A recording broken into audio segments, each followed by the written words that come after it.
Adventures of Kid Lucky. I'm Julia, your host for this evening.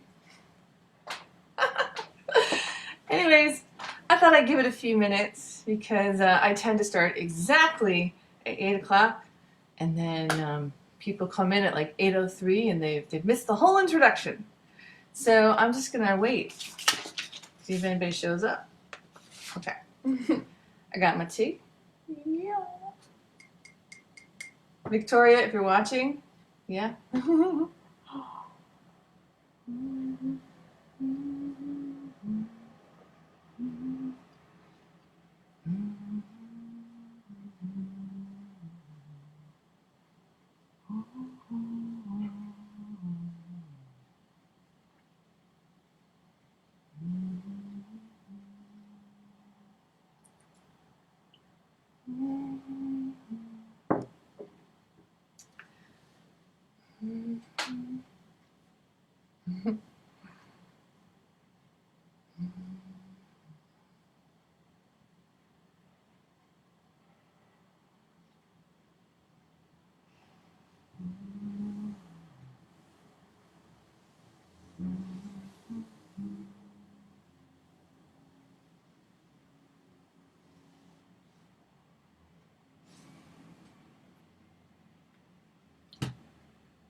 Oh, that's fun. Let's just invite everybody. So fun. All right. It is 8:02. Oh my gosh, let's get going. All right, welcome to The Adventures of Kid Lucky. Chapter 2, The North Atlantic Route, Spring 1942. So before we start today, I want to show you what the North Atlantic Route is on this beautiful handmade map. Okay, so I can't see.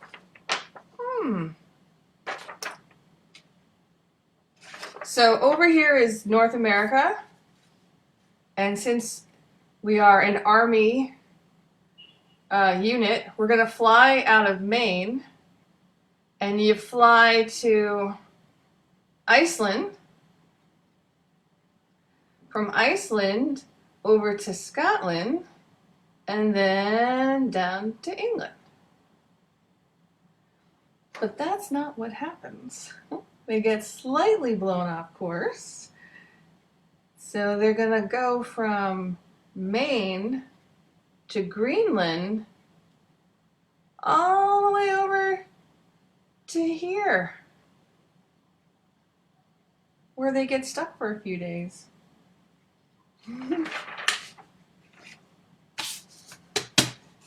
They're going to be flying in a Douglas B-18 Bobcat, which I don't know if this was happening in 1942. It might have happened more in 43, but the B-18 was being phased out, and they were bringing in the B-17.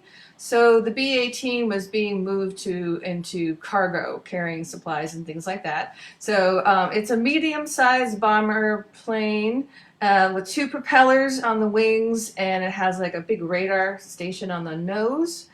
And it has 850 horsepower and can fly at 215 miles per hour. So that is the airplane that they're going to be flying in. Alrighty, let's get started. Victoria, hello! I was just drinking tea from the cup you gave me. So I'm just getting started.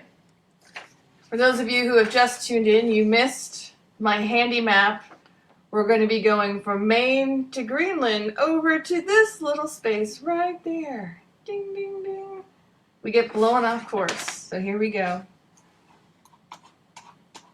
I have to get out of this and go over to here. All right, The Adventures of Kid Lucky, Chapter 2, The North Atlantic Route. The Douglas B-18 Bob sat on the tarmac. We was minutes away from crossing the pond to the land of Chaucer and Shakespeare, afternoon tea and crumpets, the Queen and Winston Churchill, hipper dipper! They just gave us a thumbs up. Engines, propellers, lift off! Whoop whoop! Tally ho, and away we go!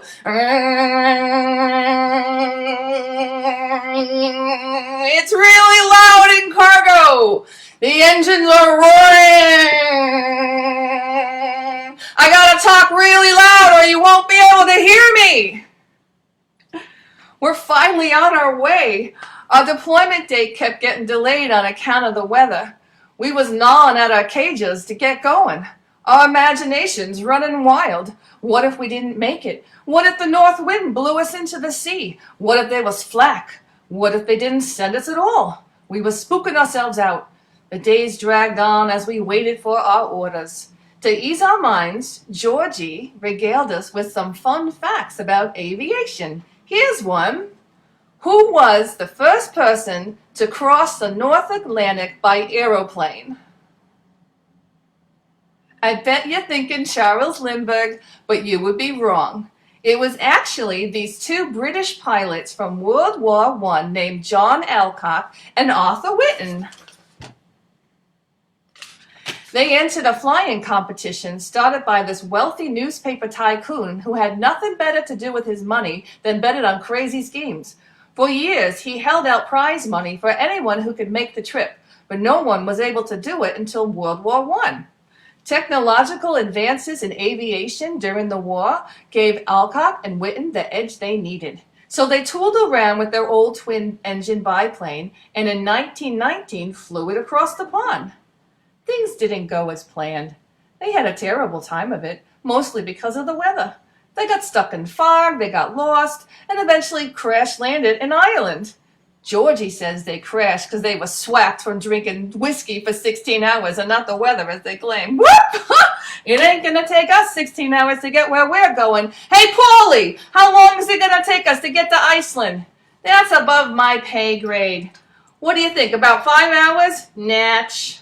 We is flying what they call the North Atlantic route, which follows a path from Maine to Reykjavik, Iceland, to Prestwick, Scotland, then down to Dover, England. Hey, Charlie, what was that base we flew out of again?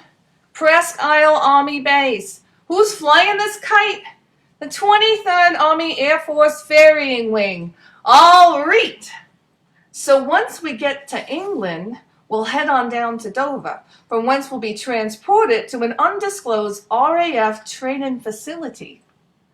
Did you know that when you cross the North Atlantic, you gotta arc your way over on account of the curvature of the Earth? This goes against pigeon sense. The shortest distance between 2 points is a straight line. A pigeon flies from point A to point B like this. But to get to England, you gotta go like this. It's like flying in code. You gotta checker your way across. We lucked out with the timing. The route is about to close, and it's gonna stay closed until spring 1943 on account of habitually bad weather. We was one of the last departures. They say it's really dangerous. Ain't that right, Davies? They fly this route all the time. Is it me or is it getting louder in here? Jabbers! What's with the turbulence? The devil's knocking on his piano. My stomach's doing flip-flops. My brain's knocking on the back of my skull from all the vibration. Ain't it terrific? Ain't nothing better. Can you believe we're flying in an aeroplane? Seems like yesterday we was bombing off the Empire State. Look at us now. We ain't never been out to New York. We ain't never been to Maine. They sure got a lot of trees there. Pine fresh. The ride smooth instantly, but our brains were still scrambled. I wonder if they got trees in England. Of course they got trees in England, Bufflebrain. There are places in the world that ain't got trees. Why would England have no trees? I don't know. I ain't never been there before. I guess we'll find out. I wonder if they got elms, like the ones in Central Park. Or chestnuts. I wonder if they got chestnuts, like the ones roasted on the sidewalks in the winter. They got chestnuts because of the Romans. How do you know that? I read, don't I? They didn't have no garlic, onion, peas, turnips, celery, radishes, asparagus until the Romans invaded. Yeah, that and nettles. They used themselves with it to stay warm because they weren't used to the cold. No kidding. England had no toilets till the Romans invaded. Nor fresh water. They built the aqueducts. And market stalls selling burgers with apples and pears. Sir Isaac Newton wouldn't have discovered gravity if it weren't for the Romans. What's gonna be our apple? What do you mean? I mean, somewhere, sometime, someone's gonna show us something we ain't never seen before. And we're gonna discover something no one's ever seen before on account of the thing that they showed us in the first place. Huh? We got a lot to learn. This time we're gonna be the ones learning new tricks. You think we can keep up with those rollers and tumblers? We're gonna find out. Think they're gonna look down their beaks at us? So what if they do? We'll show them what's what. Yeah, we're gonna fly circles around them. I hope so. I think so. Maybe. What if we don't? What if they laugh us over the cliffs of Dover? Then we'll fly across the channel. I ain't worried. You heard Georgie. We're the best there is. Yeah, they wouldn't be giving us this assignment if we didn't have the stuff. We might all end up being stuffed. I hope not. I think not. Maybe. Promise. When the war is over, 1 month, no, 2 months after the war is over, we'll meet on the top of the Woolworth building. Why don't you give yourself up? We're going to be together like always. There's no way we're going to fly the same missions. I hadn't thought of that. You mean not loft together? In different countries? Scrub it. We're like Robin Hood and his merry men. All for one and one for all. That's the Musketeers. Then we're like them. Wings in. Tally-ho. Swear on your wing, the top of the Woolworth building. Oh, come on, you're bringing us down. Swear. All right. You heard him. Wings in. On the top of the Woolworth, whoa! Steady as she goes. What's with the nosedive? We must be descending. It ain't time. We touched down and slid across the runway, finally stopping short. The hatchway opened, and were carried out and placed on the tarmac. Holy moly! The runway is a short stretch of dirt in the most idyllic-looking place we've ever seen. White-capped mountain ranges enfolding us. The runway spills into a fjord, carving out an inland route through a rocky cathedral. The air so fresh, it hurts our eyes and lungs. Hang tight, fellas, says our handler. We had to make an emergency landing on Bluey West 1. Welcome to Narsarek, Greenland. Ain't we in Iceland? That's a negative. We flew into some goo, changed our directive. We are grounded until further notice. Captain says he wants you boys to get some exercise. Hey, cowboy, what do you call that water there? That's the Tunaliarfik Fjord. Ain't she a beauty? She sure is. Hey, Ernie, how do you say Tunaliarfik? Stick a sock in it, Paulie. We jumped into flight, exuberant after being cramped up for so long. We followed the fjord along a narrow passage towards the ocean and doubled back, splitting the needle through the mountains. Those are some peaks. Cold air snapped back our feathers. It was euphoric. We forget we're on our way to war. We fly around having a good time, swooping and dodging and chasing. Greenland sure does have some clean molecules. I'm choking on this fresh air. Where's the bus fumes? I think my lungs is getting bigger. My head's cleared. I ain't got no voices no more. It's like somebody switched on my brain. I suddenly know long division. I can recite the periodic table. E equals MC squared. Huh? Nothing. We flew through the bluest atmosphere. The earth curved at strange angles. The light, it's different. It bends, it runs backwards and forwards in an endless stream. In New York, the light runs up and down the avenues. It cuts canyons. It begs us to take notice. Here, I don't know how to explain it. It dances around like a fairy, not caring if we join in or not. We take another pass through the cathedral before being flagged in. Time to kick the tires and light the fires, boys, says our handler. We're put back in our cages and redeposited in cargo. In a New York minute, we're airborne, on our way to Prestwick, Scotland. It'll take a little over 3 hours for us to get there. Plenty of time to have a good think. The ride's a lot smoother. We ain't got no turbulence. I was thinking about them closing the North Atlantic route. Once the route is closed, you gotta fly the South Atlantic route, which means it's a tic-tac-toe from Florida to the Caribbean to the African continent, then straight up through France to get to England. Talk about taking the scenic route. Once the northern route is closed, cargo's gotta go by ship. Do you have any idea what it takes to get a war going? The logistics of moving men and machines? It takes 15 to 20 days to cross the Atlantic by boat. You know all those fighter planes were given to England? They're manufactured in the good old USA, right? Once the route is closed, they gotta ship them over unassembled, then reassemble them when they get there. Ain't that a kicker? In the end, the guy that builds the biggest arsenal faster wins. And then there's the manpower.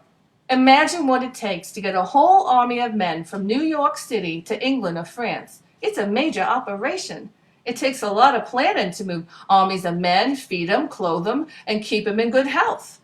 Hitler has the advantage with production and proximity. Just cross the street and you're in Poland. Kick everybody out of their homes and there's your barracks. Starve them and there's your food. Uh-oh, things are getting bumpy again. Looks like we're hitting turbulence. I guess the north wind doesn't want our little plane to land in Scotland.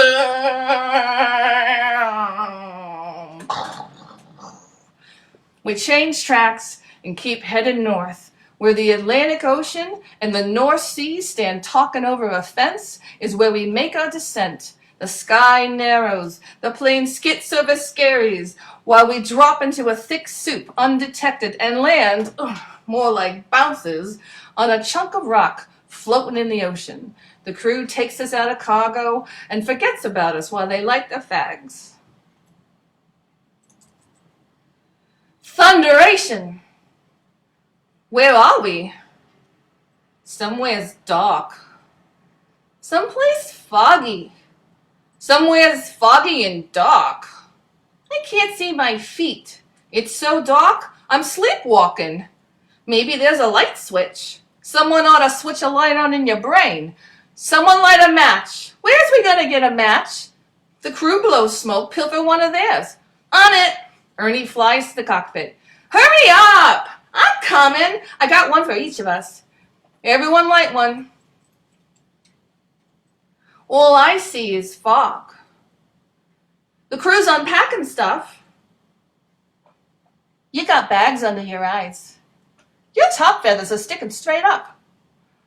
Ooh, it looks like we made a mess in our cages. Hey, take a gander. They papered it with the Times. What's the news? Jabbers, focus, longitude, latitude, X marks the spot. Where's we gonna get a map? On it. Where you going? They ain't got no map. How you reckon? Exactly. Dead reckon. Huh? Never mind. Holy Joe, how are we gonna find out where we are? Pardon us, gentle viewer, but, do yous have a map? We ain't got no idea where we are, and the army ain't telling us bupkis. I have a map. Who said that? Look up. Who are you? The writer. Oh, so you're the writer. Can I be taller? Can't I be a raven or something? I want to look like Cary Grant. Knock it off, knuckleheads. All we need is a world map. Here you go. We'll return it, we promise. No worries, you can keep it. Just in case you need it. What's that supposed to mean? You'll see. We gave the writer the pigeon stink eye. All right. Thanks for tuning in this evening. I'm going to do this a little different. Yay! Okay. So I hope you had fun watching tonight. Tune in tomorrow for Chapter 3, the Shetland Islands. Thanks for watching. Bye.